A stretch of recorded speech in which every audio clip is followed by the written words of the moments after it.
Okay, tambala na! At eto na sila, ang nag-iisang masugid na tagahanga ni Nicole Yala. Chris Chuper! Kasama ang nag-iisang die-hard fan ni Chris Chuper, Nicole Yala! Mula sa Mahiwagang Burnay, ang kwento.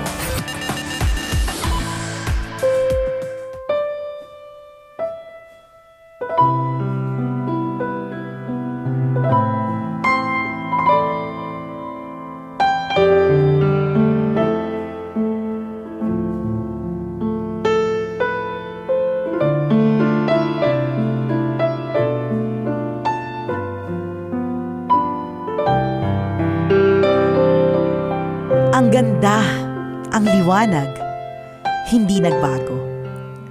Habang lumalalim ang gabi, mas lalong nagiging busy at dumarami ang mga tao sa Adriatico at Mabini Street ng Malate, Manila.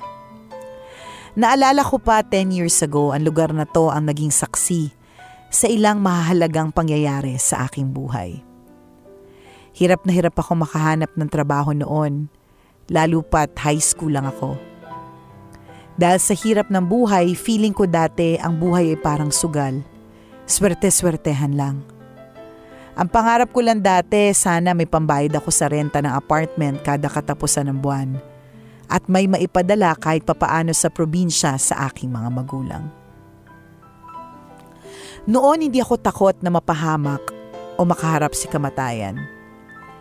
Kapag naglalakad ako na parang zombie dahil sa kalasingan, hindi ako natatakot umuwi ng madaling araw kahit pa alam kong maraming adik sa lugar na yon.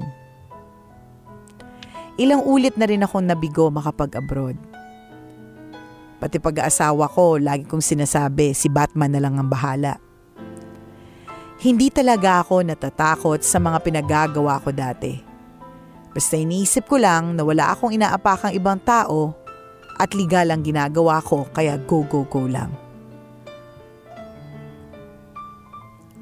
Kahit nga yung lalaking Japanese na nag-propose ng kasal sa akin na hindi ko naman boyfriend at hindi ko masyadong kilala pa, pakakasalan ko. Sa totoo lang wala naman talaga akong karanasan dahil never pa ako nagka-boyfriend. Pero hindi rin naman ako santa. May mga kabewaliwan din naman akong ginawa. Hanggang halik lang, ganun, iniingatan ko pa rin ang aking pagkababae. Naisip ko na dati na ang pagpapakasal ang huli kong swerte.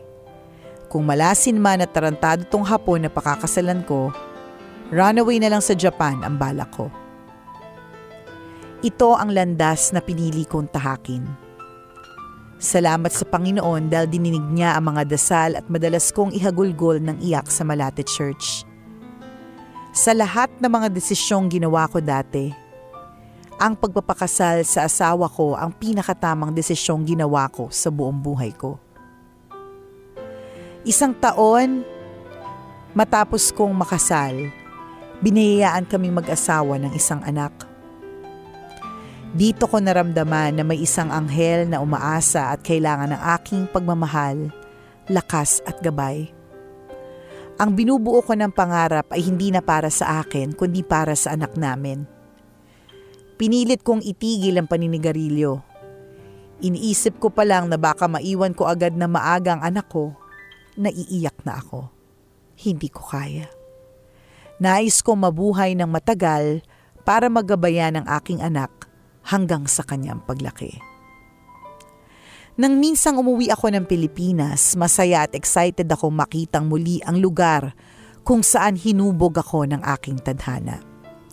Excited din akong makapagkita ulit sa 3 kong dating kaibigan at katrabaho sa Malate. Kasama ko ang aking unikan iha noon. Sa aming pag-uusap at kwentuhan, biglang sinabi ng isang kaibigan ko, "Huy, Len, parang hindi ka galing ibang bansa ah," ang sabi niya. Ha? Hindi ko agad naintindihan ang sinabi niya. Biglang sumabat ang isa ko pang kaibigan. Ay, oo nga. Mukhang hindi ka nanggaling sa Japan. Hindi ba mura lang ang mga branded bags dyan sa Japan? Ngayon alam ko na ang ibig nilang sabihin. Kaya pala may pasimpleng tingin sa akin mula ulo hanggang paa.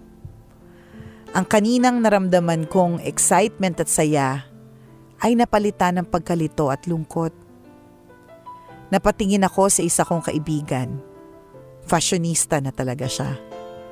Napansin ko rin ang gamit niyang bag ay branded, pero sa uri ng design mabibili lang naman ng mahigit 1 lapad sa Japan. Tinitigan ko rin ang 2 ko pang kaibigan na may mga suot na gold necklace at earrings. Ang gaganda nilang 3.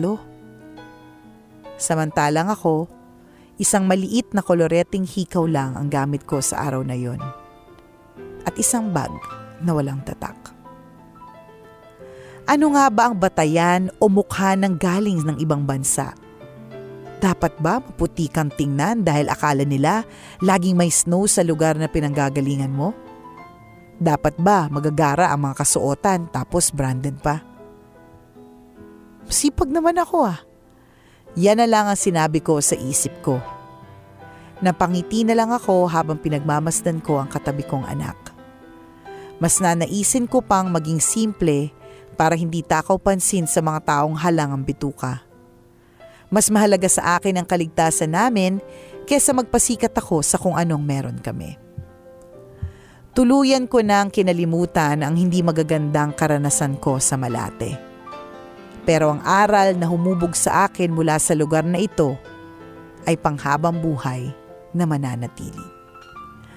Ako po si Leen or Len, hindi ko alam kasi L-E-E-N Lean.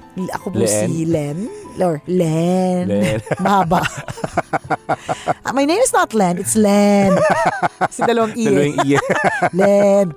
Ako po si Len, isang tambalanista at ito ang aking kwento. Hi, Len. Baka naman typo lang. Oo nga. Hindi dalawang Sinipag lang beses. siya maggumawa ng Oo. O kaya nakatulog. Always your number one SM radio station. Love radio.